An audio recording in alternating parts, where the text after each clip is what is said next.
who's our CEO, is going to be leading the conversation today. The topic is business survival in a pandemic. And he's been having this conversation with a whole lot of gym owners and coaches over the past few days. So I think, you know, you're probably learning a little bit from every one of those conversations, Jim, and have some really good insight to chat with coaches on today. And we will be upfront. We don't know all the answers. We're reacting to this whole situation day by day as well. But any opportunity for all of us to get together, talk, share experiences, I think is going to be really, really valuable for us as a team, as well as for all the coaches and gym owners out there listening in. So thanks for being on the call today.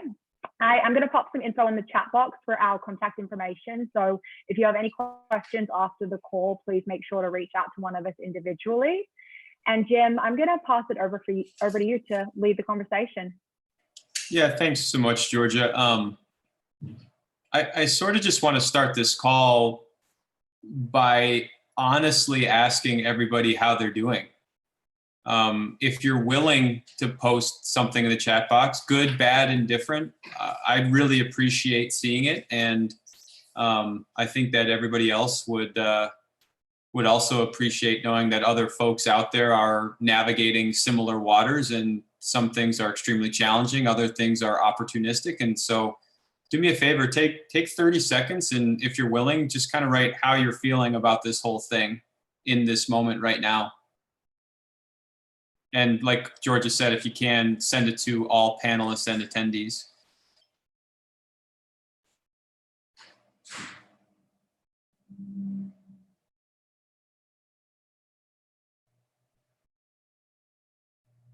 Yep. Appreciate these answers, guys. And for those of you who don't want to post, I totally get it.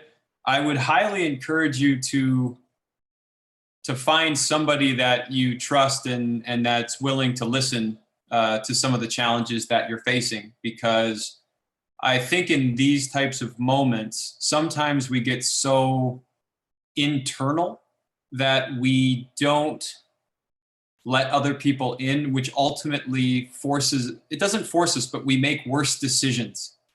And so I want to talk a lot from the context of decision-making on this call, because in this moment right now, human behavior is going to wire us to make worse decisions because of the emotion. And I think if I can leave you guys, obviously I hope to leave you guys with a couple more things than just this, but if I can leave you guys with one thing to think about right now, it's that we are hardwired to make bad decisions when we're stressed and when we're fearful. And so I hope that you guys can either create or tap an existing support structure. We are certainly one of those rungs of support. So please, ask us questions and send us emails.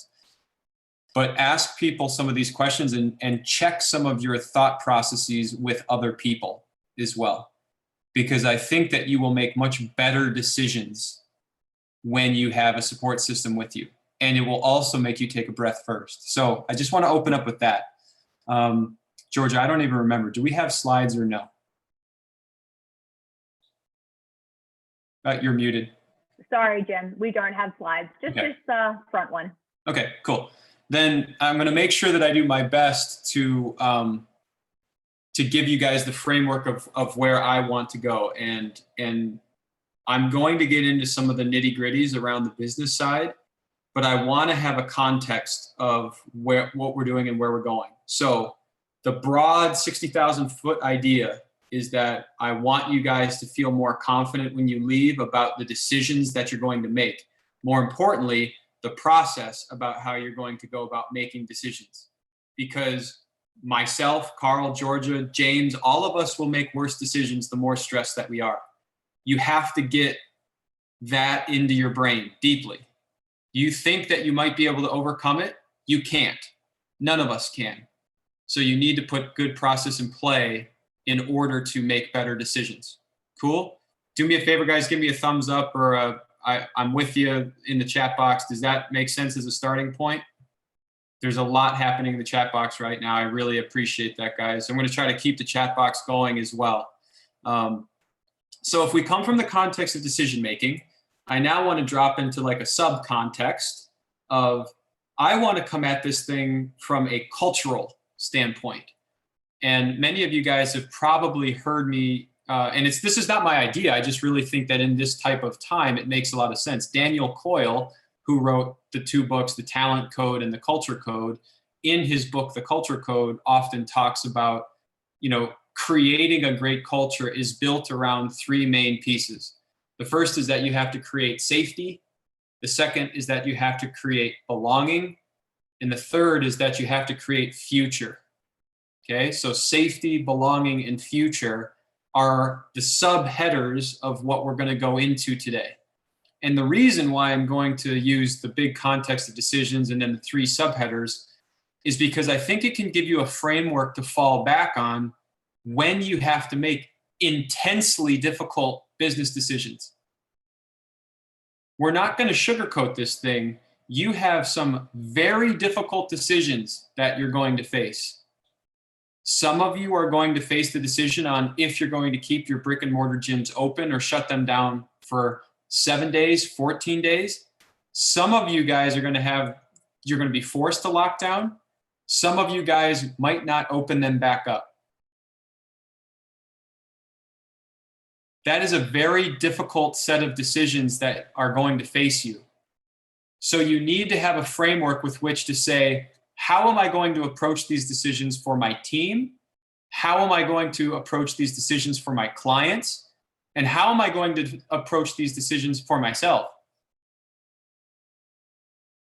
Okay? Coming from this framework, I think that you will be able to make better decisions. Okay? If you're thinking about, how do I create safety? Why is that so important right now? Because most people don't feel safe. And safety isn't just about bodily harm. Safety is about economic harm. Safety is about wondering if they're going to have, a paycheck, or clients wondering if they're going to have a paycheck, wondering if their kids are ever going to go back to school because that's super stressful for them when they have to work from home. Just you creating an environment that is more inclusive and more safety building, you're going to start to calm not only yourself, you're going to start to calm down your coaches and your communities so that they make better decisions and so that you are actually leading them. Okay, safety is a hugely, hugely critical component of this, especially in not only a pandemic, but also an economic, let's call it a downturn. Let's hope it doesn't go farther than a downturn. Okay, so I don't know if we can do like a show of hands or I don't know, a thumbs up in the chat box or something like that. Who is purposely thinking about how to create an environment right now that is safer than what is being projected out on the news? Awesome.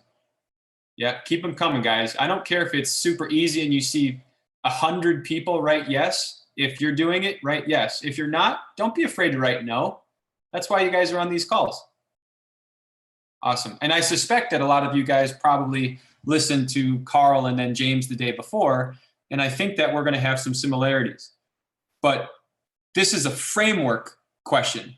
Are you making decisions to create a safer environment? That's what I want you guys thinking about. That's how you guys are going to fall back on making better decisions. Okay? Now, also in the chat box, how are you creating a safer environment for your people and your teams in a very volatile environment? What are some of the things that you are doing right now?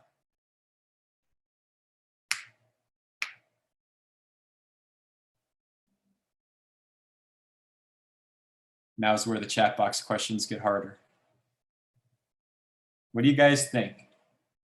Daily coaching session for sure. Yep, offering individual design for sure. We're going to get into that. Yep, love that. Clelia, love that. That's cool. I've got to be able to read more of the names. Hold on. Extra consults, yep. Webinars, dig it. Asking questions, listening, daily Zoom. Yeah, webinars, checking in. Okay, now I can read all the names. Okay, these are great, guys. The next part of the safety conversation has to be, how can you approach this thing knowing that the environment around you is so volatile? So what felt safe 7 days ago for many people doesn't feel safe anymore. And it's very important that you guys recognize that. So little things that we have spoken to our internal teams about, I hope that you don't see the three of us coming across as fear-mongering or super scared or whatever. It's important that we project out our consistency, our focus, our safety environment, because just you being a part of this environment helps to calm down and help other people feel more safe so that they can make better decisions. So you guys are going to do the exact same things. You guys are going to be the leaders that when you're on a Zoom call or a phone call or emailing folks, you're the ones who need to think about being the leader. You're the one who needs to be rock solid. This is why the support system is so important, by the way, because you're not always going to feel rock solid. Okay, that's part of our job, is to help you guys there. But when you're working with your clients, you need to make sure that you are that rock. James uses the term beacon. Not to say that you are fighting what the realistic situation in the world is. I'm not asking you guys to deny what's happening. I'm asking you guys to very much embrace what's happening, in the sense that it's here, it's very real, and we're going to create a safe environment even though it's here. You need to be certain about that. Your certainty about creating a safer environment is what they will latch onto. Does that make sense, guys? In the chat box, does that idea make sense? You need to project safety. They need to see it from you. Okay?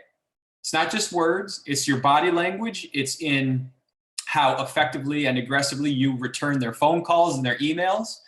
It's, are you the one that is needing support from your clients? And I get it, there's a give and a take, but ultimately, guys, they're looking to you for guidance, and I'm asking you guys to think about and create that safety type of an environment.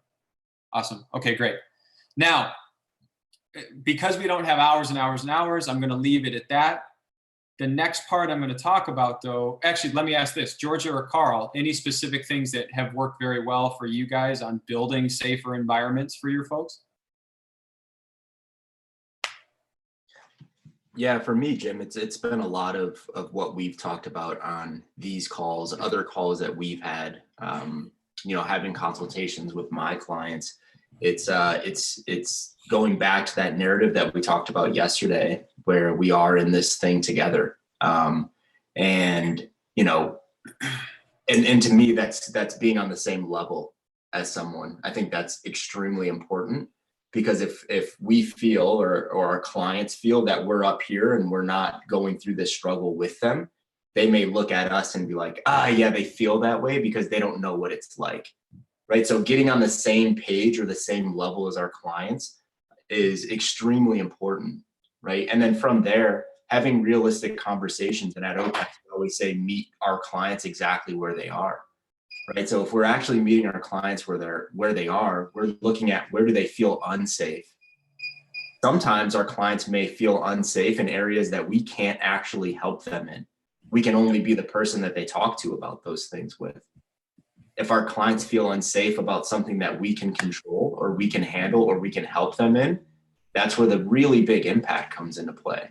And sometimes if we can't directly help our clients with where they feel unsafe, just having someone to bounce those things off of and to have a real conversation with will make them feel safer, because they feel like they got that off of their chests. Totally.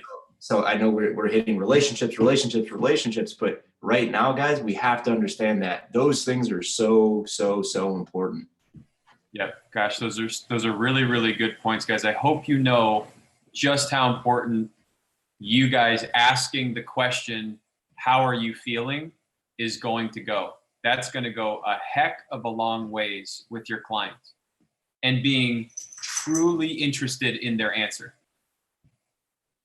To second what Carl said as well about meeting with them on the same level and showing them that you're in it with them too. I think any opportunity that you have to show your clients how you're adapting your lifestyle to deal with this new environment, you know, the things that are now new, challenging, you know, things that are getting in the way of you doing your workout, or how you're adapting your nutrition at home, how you're setting up your workspace. Any way that you can show them that, and ideally, you know, through a video message, multiple times, you know, not just on that one monthly consultation, is so beneficial. Show them you're in it too. Yep, love that, guys. Clearly, I'm going to hit your question really quickly. I believe I understand it. If you're asking if it's a good time to bring up finances in these conversations, I think what you're doing is you're asking questions about how they are, and you're sort of extrapolating those questions about how things are going. And most likely they will bring that up if it's something that is really on their minds, if the environment is open enough about it. Okay, now, if we start to move forward in this conversation, the next part of this has to be the belonging part. And this is where, if you guys saw, you know, in the chat box a couple of minutes ago, a lot of people mentioned we're doing, you know, Zoom workouts, or we're doing one-to-one training, or we're doing consults, or we're doing office hours, etc. All of those are beautiful ideas because they are attracting this idea of belonging. Remember, a lot of people who are in your gym, they are there, at least in small part, in many cases in large part, because they want to feel connected to people, particularly the coach or the coaches that are working with them on a daily basis. In a time like this, you have to recognize that people won't feel as connected. If I was sitting face to face with you right now having this conversation live, not through a screen, you would have an even bigger sense of what I was feeling, and I would have a bigger sense of what you're feeling. So I want you guys to know that having a Zoom room is wonderful. I think that you should. But you also need to know that that's not going to feel the exact same as somebody who was once in person, which is why you are going to have to go over and above. One of our coaches who owns OPEX Curl, Melissa Guitron, we chatted with her and a number of our other gyms mentors today. And she's saying that she's working harder than she's worked in years, just because while she was doing this exact same service, i.e. one-to-one coaching, she's now having to do double the work to make that relationship feel like she was live. So I need you guys to know that you need to expect that to go online with this thing is going to require more work, not less. And that's a big business concept that you guys need to know. You are going to need to work more right now because you need to overcome a brutally difficult environment for your clients. You also, yes, there are ways to get some new clients in the door through online coaching right now. I get it. But you're also probably going to recruit fewer new clients each month than you're used to, which means the clients that you have never been at a higher premium than they are today. Okay? So you must create an environment where they feel connected to you. That goes right back to Carl and James and George's points over the last couple of days.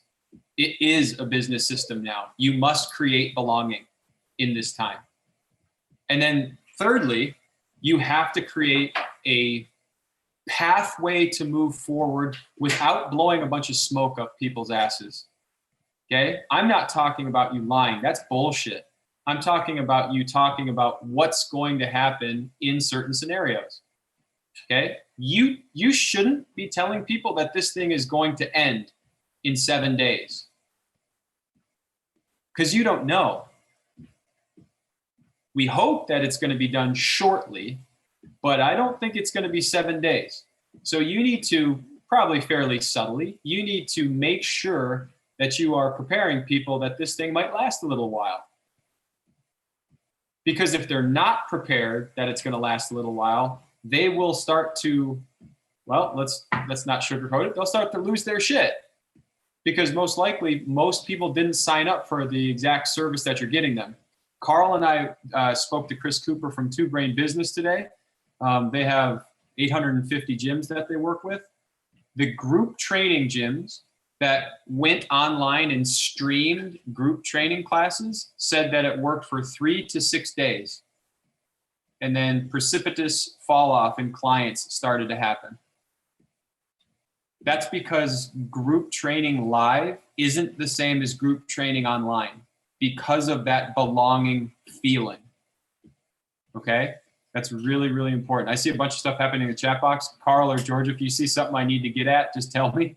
The last part of this thing, guys, is future. Or sorry, of course it's future. That's what we're talking about. You have to think about the exact components that you are going to do if things get better or worse. If you haven't thought about what happens if it gets worse, you need to sit with that for a little bit, because that will be the first place you make a very, very poor decision if it gets worse and you get emotional and you don't think about your decision-making process. Okay?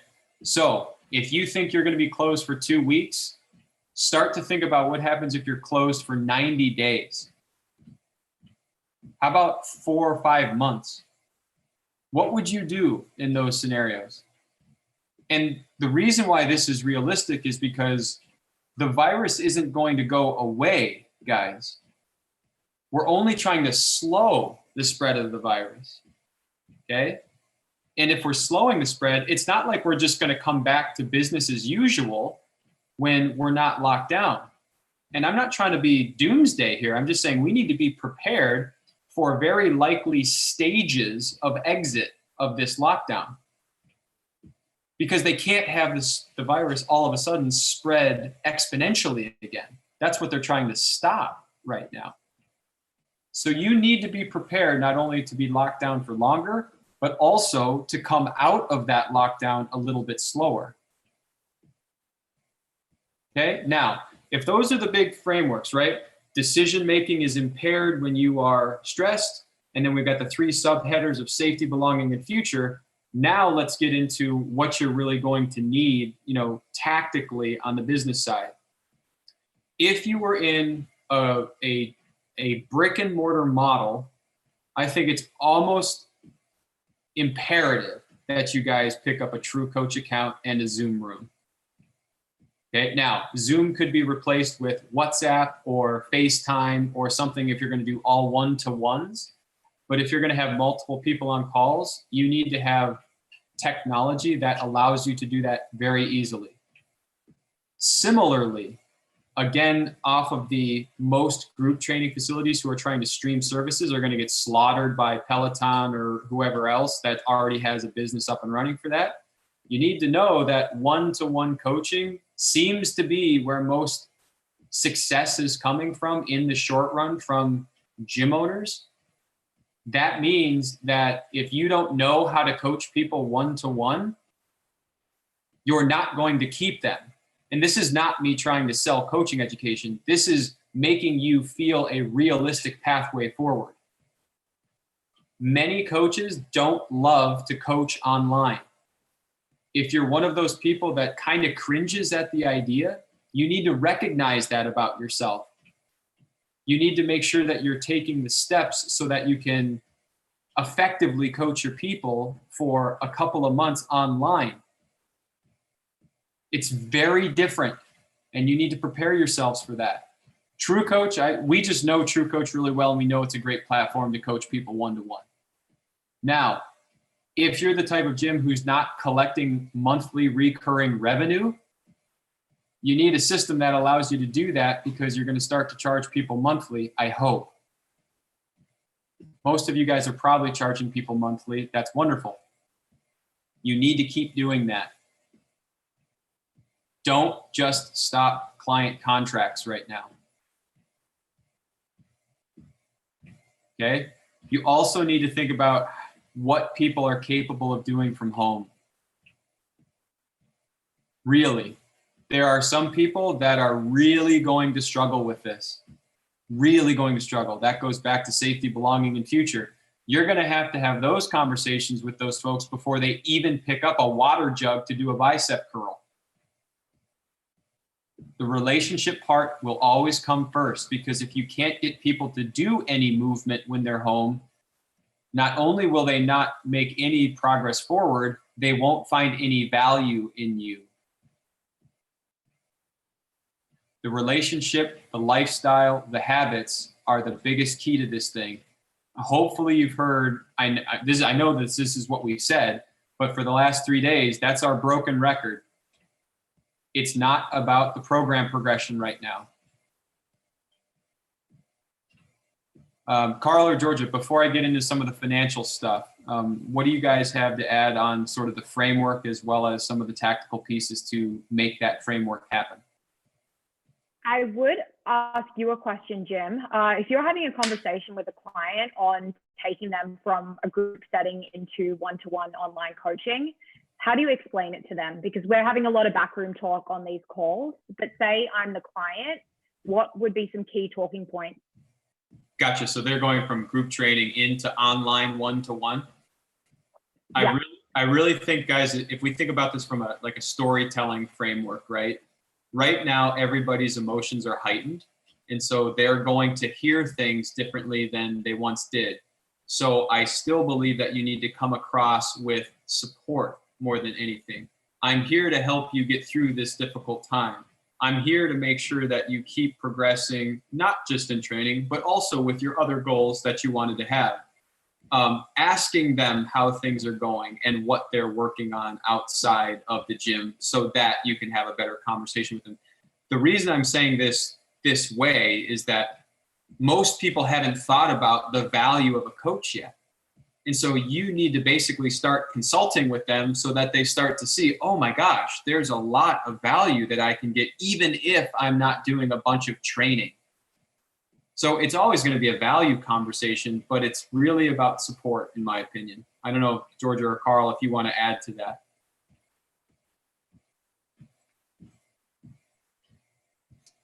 No, I think that's great. I think you hit it. Yeah, I think you hit it on the head there, Jim. I think on the piece where you talked about not overreacting here. I think we need to find a balance right now of being optimistic yet prepared.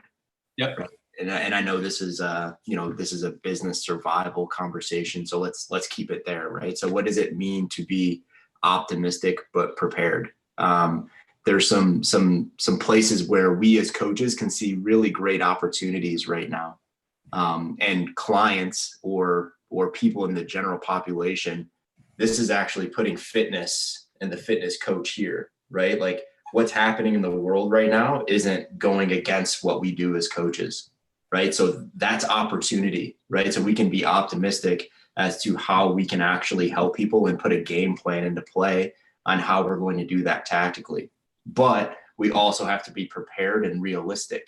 We don't know how long this is going to keep going for. We don't know what client acquisition in your particular model is going to look like in 30 or 60 days, if it extends out that long. We don't know what the economic repercussions are going to be or the fallout is going to be. And I know there's a couple people in the chat box that mentioned that their clients are losing their jobs right now, right? So we don't know what that fallout's going to be over the next 30 or 60 days. So there is that fine balance of being optimistic, but realistic and preparing yourself for the worst. Yep. Guys, I hope that you guys will be willing to ask some tough questions, maybe with some specific examples from either your coaching business or your gyms. But the last piece that I want to hit on is preparing yourself financially. And this is kind of outside of the 3 subheaders, but it still falls within the decision-making framework. Depending on where you guys are financially, it's probably almost assured that you would be in a better position if you had more cash. So if you're in a gym environment right now, whether you're a coach or a gym owner, let's just an example. You need to make $3,000 a month to pay your rent, to eat food, et cetera, et cetera. if you are currently making $3,006 a month, I think that there's a very high probability that that revenue is going to drop under $3,000. And that's one of the things that you need to prepare for now, before it drops under. Because even the best coaches in the world, if this thing lasts 60, 90 plus days, clients, because they're in difficult positions as well, clients will have to go on hold or cancel. It doesn't mean that your coaching business or your gym isn't viable per se. It just means that you might run out of cash. So I'm highly encouraging you guys to get cash on hand, not at horrible, horrible interest rates that will strap you for life. I'm just saying, if you've got friends, family members, access to lines of credit, small business loans, potentially even equity in the business type investments, having cash on hand is extremely important, because in these downturns, typically what happens is that the viability of the business doesn't shift.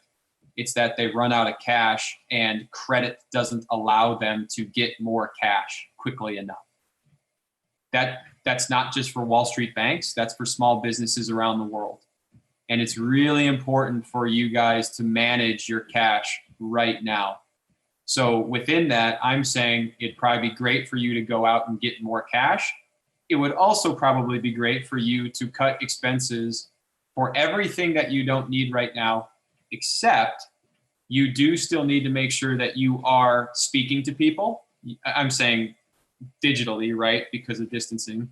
And you need to make sure that you are continuing to provide, let's just call it influence in your local community. So if that's, $100 a month that you're paying in Facebook ads or whatever, one thing that is interesting is that Facebook ads are extremely cheap right now.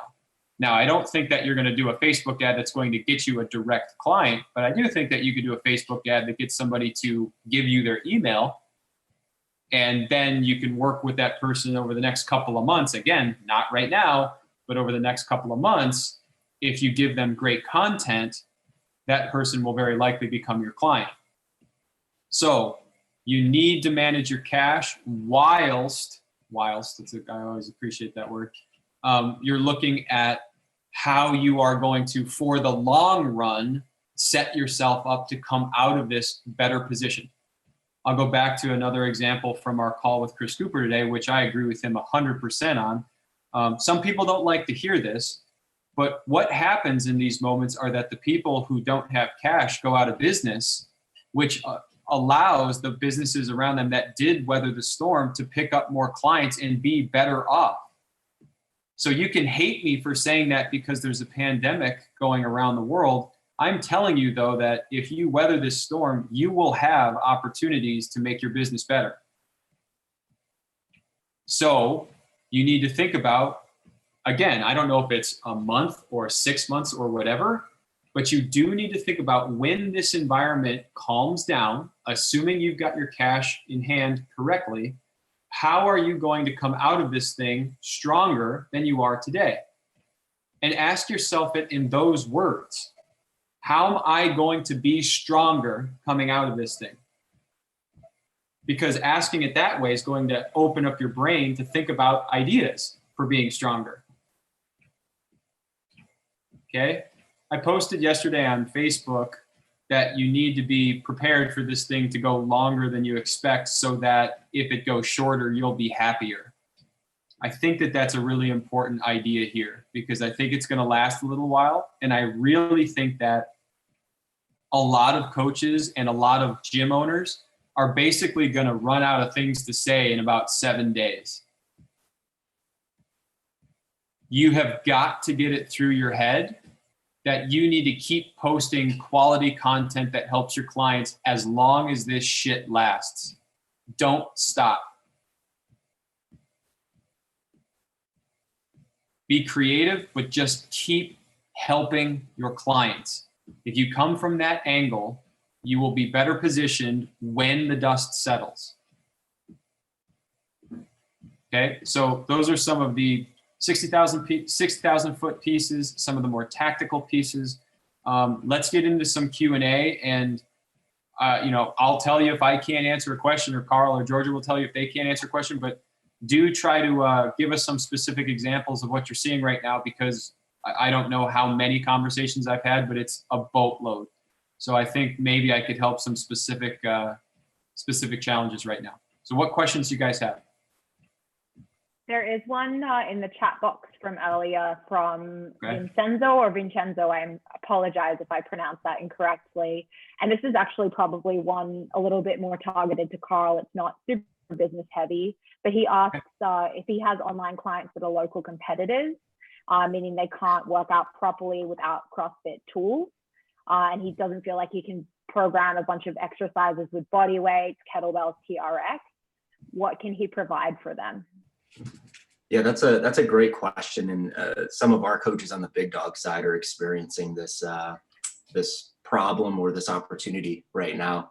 And I go back to you have to have a conversation with that client, and you guys have to be aligned on what reality is right now today, right? What resources, and we teach this in CCP. It's part of the planning section of designing a training program. What resources do you have access to? Right? If they don't have resources, or if the resources that they have access to do not include gymnastics rings that are, hanging 10 feet above them so they can do muscle ups and stuff like that, and they don't have a heavy barbell and all of that, it's like your plan has to change, right? Your plan has to change. You guys all understand on this call the idea of periodization, right? And when periodization is important, it's not important for 95% of the population, right? Like very, very targeted periodization. But I think you're asking a question about someone that hired you to compete in fitness, right? The idea of periodization and getting better is important to them.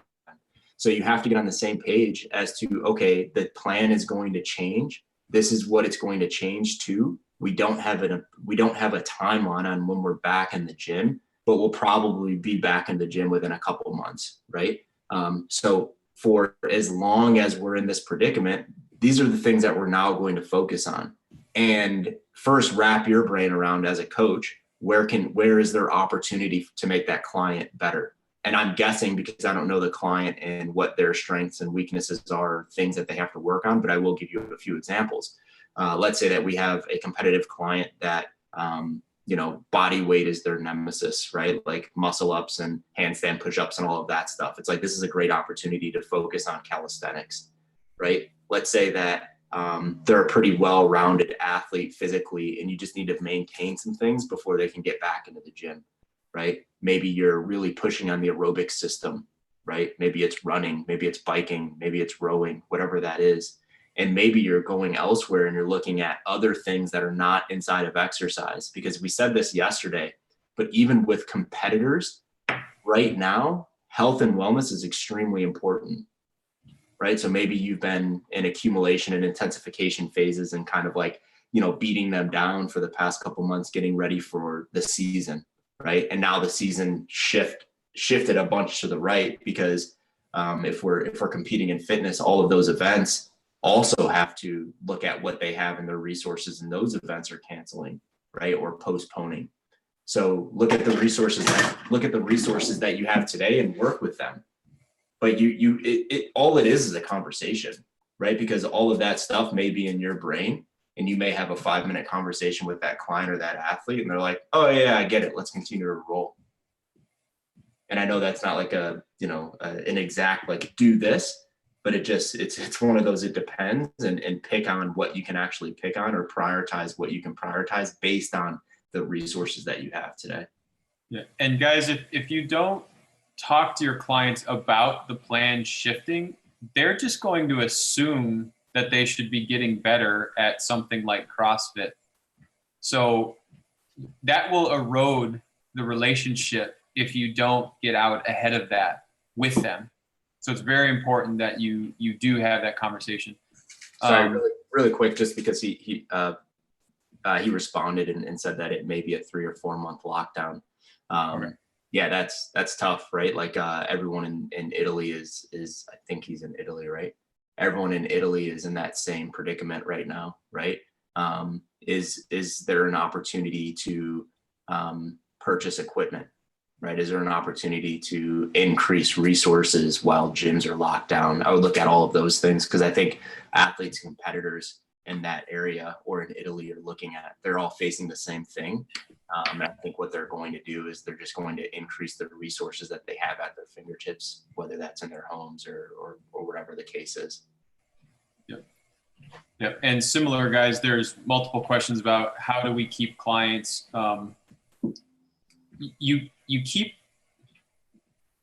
Broadly, you keep clients by continuing to offer them and deliver on support and let's call it progress somewhere. Okay, so what does progress mean? It's probably not going to mean your capacity goes up, but progress could very much mean that you develop 1 or 2 amazingly beneficial new habits that over the next 3 or 4 months, you come out and you are actually in a better position than you were going in. That's the value of a coach. That's why we keep coming back to relationships, lifestyle, nutrition, habits, because the better that you can continue to connect with your clients on these pieces, you can actually create progress through habits, right? If you guys haven't read the book Atomic Habits, I'd highly recommend you either get it from Amazon or Audible or something like that. And really think about how you can incorporate habit building into this time. People have a lot of time, they're bored, they're just surfing on social media, and you can guide them to come out of this thing in a better place than they were before. I think that's very, very important. So that is how you keep them, is you provide them value. The second that they don't see value or they're not taking steps forward somewhere or they're not having conversations with you, clearly the training's going to suffer. So the second the rest of it suffers, that will immediately open their brains up to say, why am I paying for this service? They're going to give you the benefit of the doubt for probably a month because they've already paid, right? They've probably already paid for that month. After that, though, if we're still locked down, if you don't show them that value today, that's going to be where you're getting either holds if you're in a gym setting or cancels. Okay. To hit really quickly on a question from Faisal around examples of types of quality content. And I'd love anyone else who's doing this right now to actually pop what they're posting in the chat box. But I would start by looking at what you're doing. You know, how are you working out? What are you eating? What does your routine look like? Because you guys know this stuff. You guys know what, you know, good lifestyle looks like, especially if you've been inside of CCP. So project that out to your people and show them what you're doing and educate through that. And if you do have other clients who are working remotely with you, share that too and start to create that sense of, you know, community, inspiration by seeing what other people are doing. And I would start there. Yeah. And guys, George is so right on that because principally, what are you really trying to do? You're really trying to help them understand why they're doing what they're doing. Right? So if you start to show really authentic videos of what you're going through, they will connect to you. And they'll then start to say, well, why am I wanting to do fitness? Or why am I wanting to change a habit? Or how can I take this opportunity and make something beneficial out of it? If they don't see that from you, they won't be as likely to want to live their life this way at this moment. So you have to act like you want them to act, and they need to see it because they don't see you in the gym right now. That's why content is so important. It's also why telling people why they're doing what they're doing is so important. And I would argue that video is the best way to get that across. And it's never been easier to take that video. Pop on the back of what you just said, Jim, there, the why you're doing what you're doing piece. Diego had raised a point above that he believes people, his clients aren't going to want to keep paying for the service if they're not able to come into the gym. Now, Diego, I'd encourage you to speak to them and ask them, you know, do they pay you just to work out? Like, is it only for the act of working out that they're coming to you as a coach? Or is it because they know that working out is going to help them live healthier lifestyles, be able to move, do all the things they do, and the results that they get from that workout? And try and connect to them and explain to them how you can continue to support those end goals just with training in a different environment. And Jim and Carl, maybe you have something to add there. Yeah, I want to be very honest. You have a harder transition to make than an individual design coach. And I'm hoping that you take that in a way that says, okay, I need to do this much extra work to get people to the point of wanting one-to-one coaching. We're hearing all over the world that group training has tried all kinds of different, like, we're going to stream this and we're going to do that. And that only works for a couple of days, according to what we're hearing, which means if you want to keep revenue, your only option is one-to-one remote coaching. Or you got to try to create some kind of like at-home template, but you don't have influence to sell enough units of that right now. You're not going to sell enough, right? That's not going to be a business that you can spin up fast enough. So if you want to continue with the clients that you have, I implore you to think about the language that you're going to have these conversations with your coaches and try to get them to one-to-one. And I know that that is difficult. I know it's not the service that they signed up for. I know it's not the service that you signed up for. But that's how you're going to keep revenue right now. Otherwise, they are just paying for the privilege of coming into the gym and training with you. You need to switch your positioning to coaching. You're going to coach people.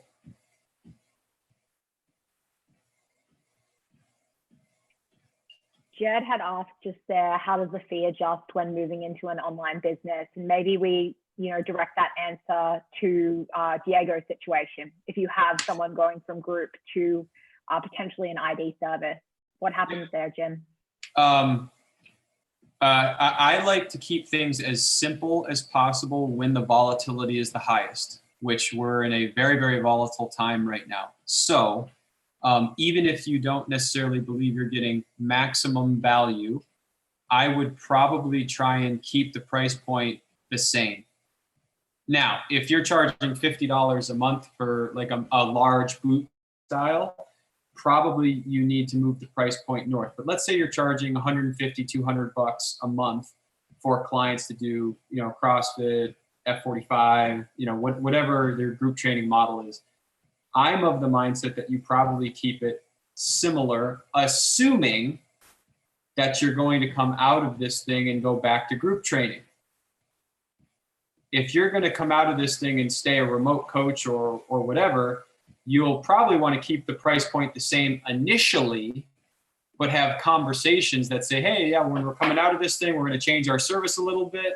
And we'll talk about price when we're going to talk about price. Now, obviously don't say it exactly that way. Okay. I'm just saying, generally speaking, I don't like to change a price point when I'm completely changing other things on people. It's too complicated and too scary for people to have that much change in that short of a time period. So keep the price point the same initially. If you're going to go back to group training, I'd say probably keep the price point the same until you're back in a brick and mortar model.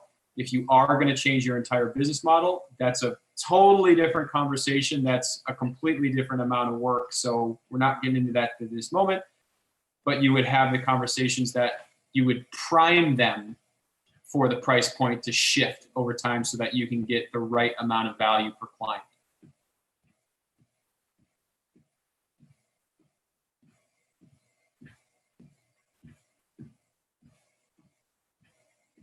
Oh, James is here. Awesome.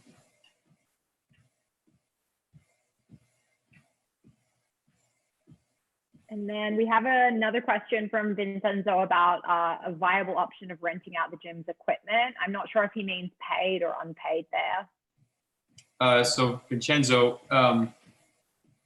same thing here, simplicity. If you're talking about going to one-to-one coaching in this moment, for X amount of months or whatever, I love the idea of signing out equipment, and what happens in return?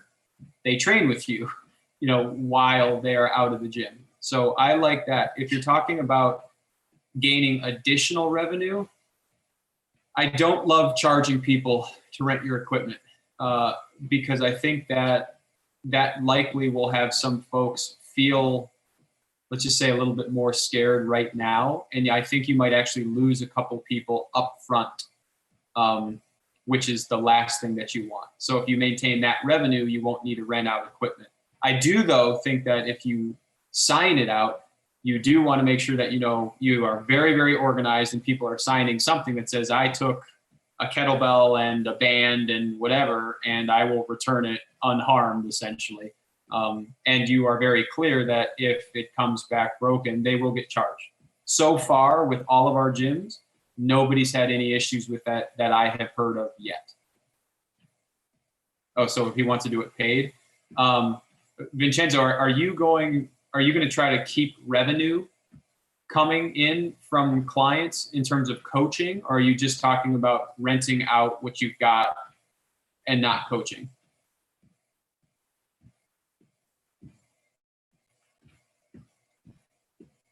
Same revenue? Yeah, I would initially go unpaid just because the revenue that you'll make recurring from your clients is probably much higher. And it'll help you keep them longer. One of the things, guys, we chatted again with Melissa Guitron this morning and then with Chris about this. There's not to go United States political, there is a quid pro quo, a reciprocity, right? Where if you hand out your gym equipment to people, they can't just cancel, right? They've got your gym equipment. And so at some point they're coming back. And I hope that means that they never end up canceling. And I'm not trying to make light of this, but there is a reciprocity to that works in your favor.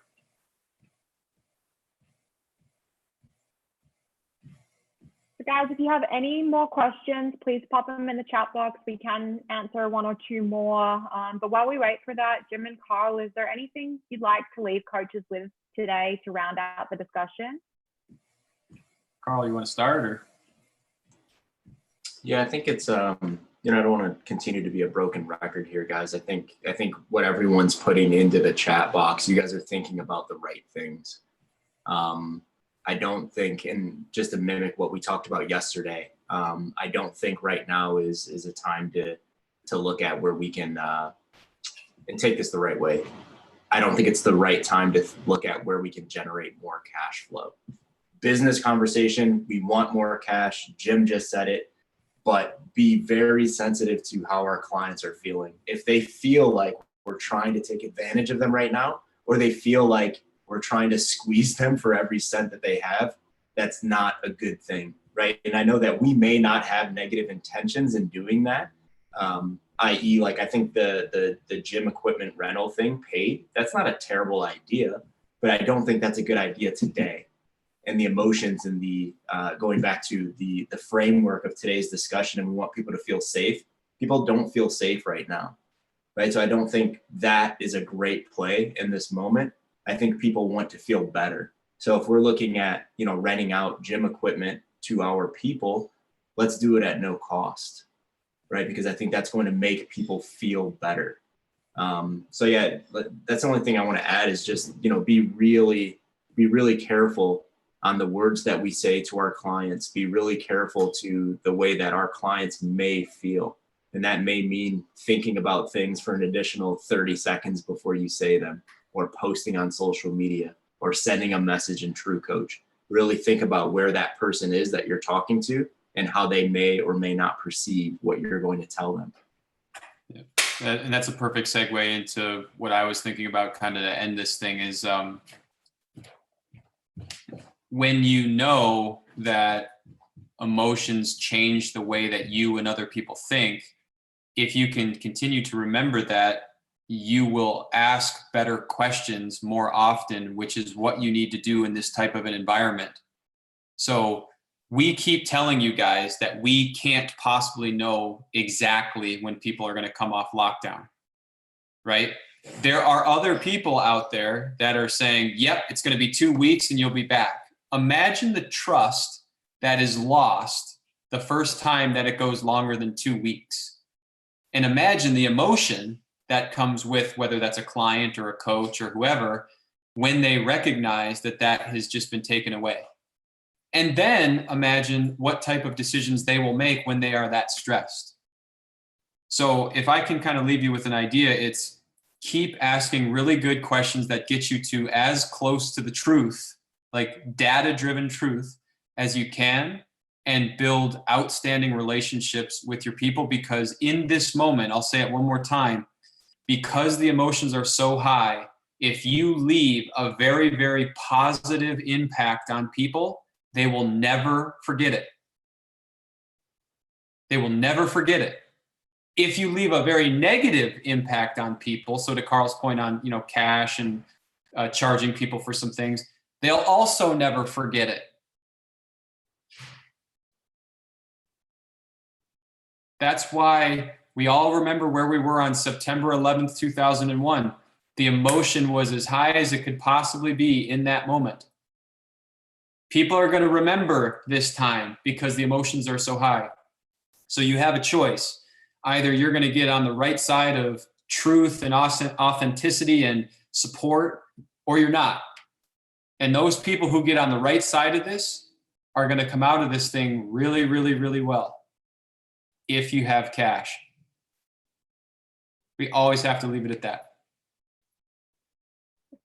I think that's a great place to wrap up, Jim. And thank you for that presentation today. And guys, thank you for all your great questions as well. Just to keep you in the loop, we will be back on Monday after the weekend, and we're actually going to be chatting with Sam Pogue from True Coach to get his take on remote coaching and how he's seeing coaches use the platform. So I would highly encourage you guys to all get on that chat as well. It is going to be a little bit earlier. It's going to be at 1 p.m. Eastern Standard Time, just because we had some other calls already scheduled on the calendar. So you will get automatic invites for that if you are registered for this, and we look forward to that. The last thing I would ask of you guys is the more, as a fitness community as a whole, we can inspire each other, share ideas, the better. These conversations are great for that. But if you have any cool, clever, great ways that you're adapting your business, tag us on Instagram or Facebook or wherever you are. Then we can put it out. We can show all the other coaches that we're connected to what you guys are doing, and all, raise each other up. So thank you. Thanks, guys. Really appreciate all you guys being here. Just let us know what you need. Thanks, guys. See ya. Bye, guys.